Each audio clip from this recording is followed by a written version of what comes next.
আল্লাহ তাআলা না চাইতে আল্লাহ তাআলা বান্দাকে অনেক কিছু দান করছেন।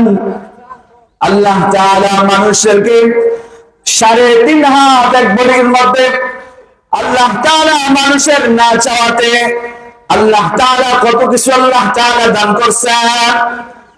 যদি আল্লাহ তাআলার এই নিয়ামতের শুকর আদায় করতে যায়, কিয়ামত পর্যন্ত যদি আল্লাহ তাআলার কুদরতি পায়ে সিজদা দিয়ে পড়ে থাকি, আল্লাহ তাআলার দেওয়া নিয়ামতের শুকর আদায় করি, তাহলে আমার মনে হয় কিয়ামত চলে যাবে। আল্লাহ তাআলা আমাকে আপনাকে যে পরিমাণ নিয়ামত আল্লাহ তাআলা দান করছেন, নিয়ামতের 1% শুকরিয়া আদায় করা সম্ভব হবে না। এই জন্য আল্লাহ তাআলা কোরআনে কারীমের মধ্যে বলছেন, লাইন শাকারতুম লাযীদান্নাকুম ওয়া লাইন কাফারতুম ইন্না আযাবী লাশাদীদ।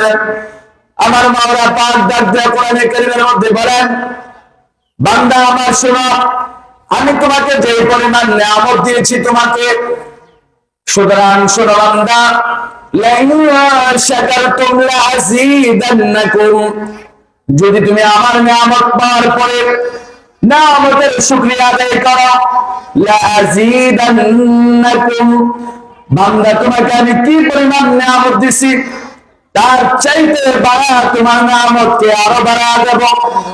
ওয়ালাইন কাফারতুম, বান্দা শুনে রাখো, একটু আগে তোমাকে সুসংবাদের কথা বলছি, তুমি আমার নিয়ামতের শুকর আদায় করবা, আমি আল্লাহ তোমাকে আমার নিয়ামত আরো বাড়ায়া দেব। আর শোনো দ্বিতীয় নম্বর কথা, ওয়ালাইন কাফারতুম, শুনে রাখো, যদি তুমি আমার নিয়ামত পাওয়ার পরে নিয়ামতের না শুকরিয়া করো, নিয়ামতের কদর না করো, ইন্না আযাবী লাশাদীদ, ও বান্দা তুমি শুনে রাখো, নিশ্চয় নিশ্চয় আমার আযাব বড় মারাত্মক। আল্লাহ তাআলা আমাদেরকে আল্লাহ তাআলা নিয়ামত দেওয়া, আল্লাহ তাআলা যে নিয়ামত আল্লাহ তাআলা আমাদেরকে দিয়েছেন, ওই নিয়ামত রাজি গুরু সদা সর্বদা আল্লাহ তাআলার শুকরগুজারি করা। আল্লাহ তাআলা যেন আমাদেরকে আল্লাহ তাআলার দেওয়া নিয়ামত রাজির শুকরিয়া সর্বদা করতে পারি। আল্লাহ তাআলা যেন সেই তৌফিক আমাদেরকে দান করেন। আল্লাহ তাআলা কোরআনে কারীমের মধ্যে বলছেন, ও বান্দা তুমি শোনো, তোমার আমি যে পরিমাণ নিয়ামত দিছি, কি পরিমাণ নিয়ামত দিছেন আল্লাহ তাআলা। আরে ভাই, আমি আর আপনাকে আল্লাহ তাআলার দেওয়া নিয়ামতের মধ্যে হাবুডুবু খাচ্ছি, আল্লাহ তাআলার দেওয়া নিয়ামতের নিচে আমরা ডুবন্ত। আল্লাহ বলেন, এত এত পরিমাণ আমি আল্লাহ তাআলা তোমাদেরকে নিয়ামত দিছি, যদি তোমরা যদি তোমরা আমার দেওয়া নিয়ামতের গণনা করতে যাও, ফালা তাহসুহা, তুমি দুনিয়ার টাকা গুনতে যাও, 1 টাকা 2 টাকা 3 টাকা 4 টাকা তুমি গুনতে যাও, তোমার সাধারণ গণনার মধ্যে প্যাঁচ লাগা যায়, তুমি ঠিকঠাক মতো হিসাব করতে পারো না। তুমি 100 টাকা গণলা না 200 টাকা গণলা, 1000 গণলা না 2000 গণলা, সাধারণ দুনিয়ার হিসাব মিলানোর ক্ষেত্রে যদি তোমার প্যাঁচ লাগা যায়, ভুল হয়ে যায়, নির্ভুলে তুমি হিসাবটাও টুকু করতে পারো না। আল্লাহ তাআলা আমাকে আপনাকে এই পরিমাণ নিয়ামত দিচ্ছেন। আল্লাহ বলছেন, যদি বান্দা তুমি আমার দেওয়া নিয়ামত গুলো গুনতে যাও, যদি আমার দেওয়া নিয়ামত গুলো গণনা করতে যাও, তুমি গণনা করতে করতে করতে করতে তোমার জীবনের শেষ লগ্নে পৌঁছে দেবা, তারপরেও তুমি আমার দেওয়া নিয়ামত গুলো তুমি হিসাব করতে পারবা না। তুমি আমার দেওয়া যে পরিমাণ নিয়ামত আল্লাহ আমি তোমাকে দিয়েছি, তুমি যদি সারা জিন্দেগি ভর হিসাব করতে থাকো, তোমার হিসাব শেষ হয়ে যাবে, কলমের কালি শেষ হয়ে যাবে, খাতার পৃষ্ঠা হয়তো নিয়ামত রাজি লিখতে লিখতে শেষ হয়ে যাবে।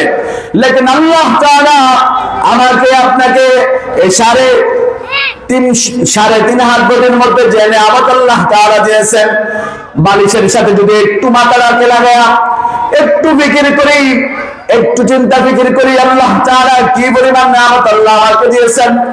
আল্লাহ মুমিনকে বানাইছেন অনেক মায়া করে, অনেক দয়া করে বানাইছেন।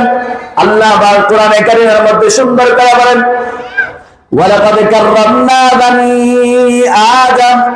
আল্লাহ তাআলা বনি আদমকে না, আল্লাহ স্বয়ং নিজে বলতেছেন ওয়ালাকাদ কাররামনা, আমি বনি আদমকে সম্মান করে বানাইছি, তাহলে অনেক আদর যত্ন করে বানাইছি। সুতরাং মুমিনটার অনেক দাম আছে। মুমিনটাকে এমনি এমনি আল্লাহ বানায় নাই, দুনিয়া বানাইছেন আল্লাহ তাআলা একটা উদ্দেশ্য নিয়ে, মাখলুক বানাইছেন আল্লাহ তাআলার গোলাম বানাইছেন, আল্লাহ তাআলা একটা উদ্দেশ্য করে বানাইছেন। আল্লাহ কোরআনে কারীমের মধ্যে বলেন, ওয়ামা খালাকাতুল জিন্না ওয়াল ইনসা ইল্লা লিয়াবুদুন। আল্লাহ কোরআনে বলেন, বান্দা তুমি মনে মনে ভাবতেছো আসমান বানাইছি, জমিন বানাইছি, পাহাড় বানাইছি, পর্বত বানাইছি, সাগর পাহাড় পর্বত যা আছে সব কিছুতে বানাইছি। বান্দা তুমি মনে করো যে না না এগুলো অনর্থক সৃষ্টি করেছি, না না অনর্থক নয়। আল্লাহ বলেন, ওয়ামা খালাকতুল জিন্না ওয়াল ইনসা, জিন এবং ইনসানকে আমি বানাই নাই, তবে বানাইছি একমাত্র শুধুমাত্র কেবলমাত্র আমার ইবাদতের জন্য। আল্লাহ কোরআনে বলছেন, মানুষ এবং জিনকে বানাইছেন শুধুমাত্র একমাত্র কেবলমাত্র আল্লাহ তাআলার ইবাদতের জন্য। আল্লাহ তাআলা বলেন, ওয়া খালাকাল্লাহুল ইনসানা লিয়াবুদাহু। আল্লাহ তাআলা মানুষকে অনেক মহব্বত কইরা মায়া কইরা বানাইছেন, বানায়া বলছেন মানুষটারে অনেক মহব্বত কইরা আদর যত্ন কইরা বানাইছেন। বানায়া আল্লাহ তাআলা বলেন, সব কিছু মানুষের জন্য বানাইছি, মানুষের খেদমত করবে সব জিনিস। লেকিন বান্দা আমি না তোমার আমল চাই, বান্দা আমি না তোমার কাছে আমার ইবাদত চাই। বান্দা তুমি তো ইবাদত করো শুধুমাত্র আল্লাহ তাআলার জন্য। আল্লাহ তাআলার জন্য যদি তুমি ইবাদত করতে গিয়া নিজের জীবনটাকে বিলীন করে দাও, জমিনের সাথে মিলায়া দাও, রক্ত শরীরের রক্তটুকু পানি পানি করা করাও, কাল হাশরের ময়দানে তুমি আল্লাহ তাআলার কাছে ওই হাত, ওই মুখ, ওই জমিন সাক্ষী দিবে।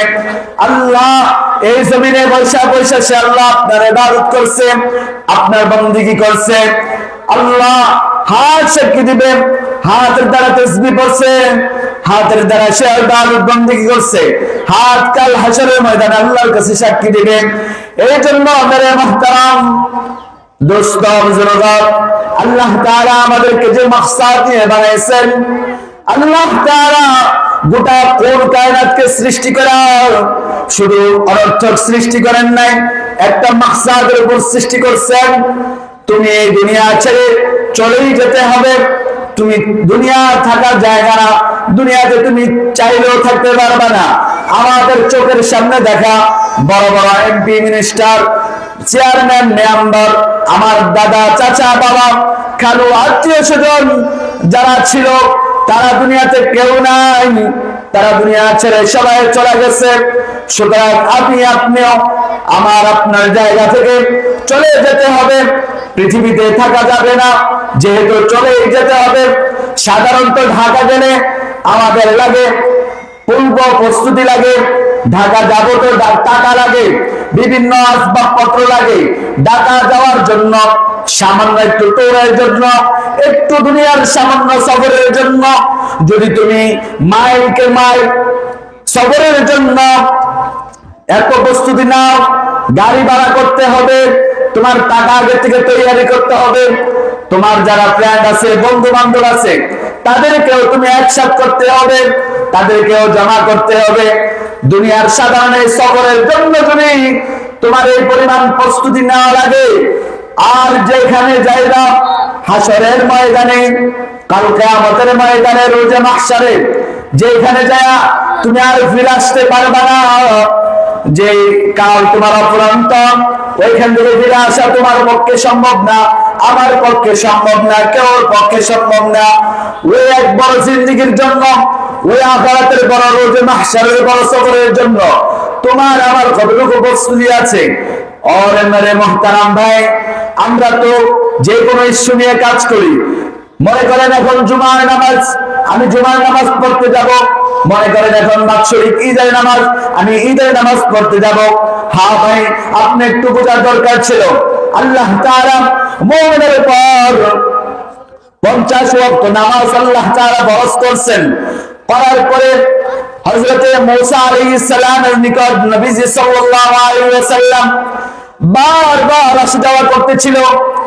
আসা যাওয়া করার পরে হযরতে মূসা আলাইহিস সালাম বলেন, ওগো আমার নবী, আল্লাহ তাআলা আপনার উম্মতের উপর কয় ওয়াক্ত নামাজ ফরজ করছেন?